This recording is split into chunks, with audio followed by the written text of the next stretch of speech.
నుంచి కూడా బూతు తీసుకుంటానంటే అది మన దురదృష్టం. ఇప్పుడు నాకు చాలాసార్లు బాధ అనిపించేది ఏంటంటే, ఇప్పటికైనా సరే మనం ఆపాల్సి, మన సినిమాల్లో హీరో గారు గొప్పోడు అవడానికి బ్రహ్మ కూడా జోకర్ అయిపోతాడు.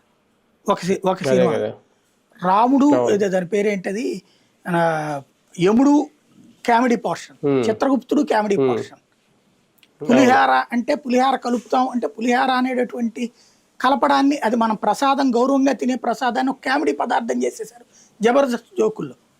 కాస్త డల్గా ఉంటే దద్దోజనం గాడు, ఏంటది దద్దోజనం తింటే డల్ అయిపోతాం మనం అంటే ఏంటిది? మన చేత్తో మన నోటితో మన హిందువులు మన నోటితో మన ప్రసాదాల్ని మన దేవుళ్ళని కామెడీలుగా చేస్తున్నాం. వినాయకుడికి సంబంధించి కామెడీ కార్టూన్లు వేయటం ఇట్లాంటి.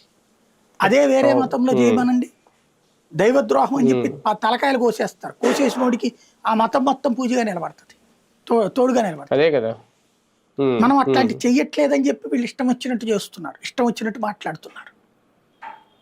అదే బాధాకరమైన అంశం. అంటే ఏకాభిప్రాయం లేదు హిందువుల్లో అనే పాయింట్ గుర్తు చేశారు. అది రాజకీయ నాయకుల్లో ఉండకపోవచ్చు.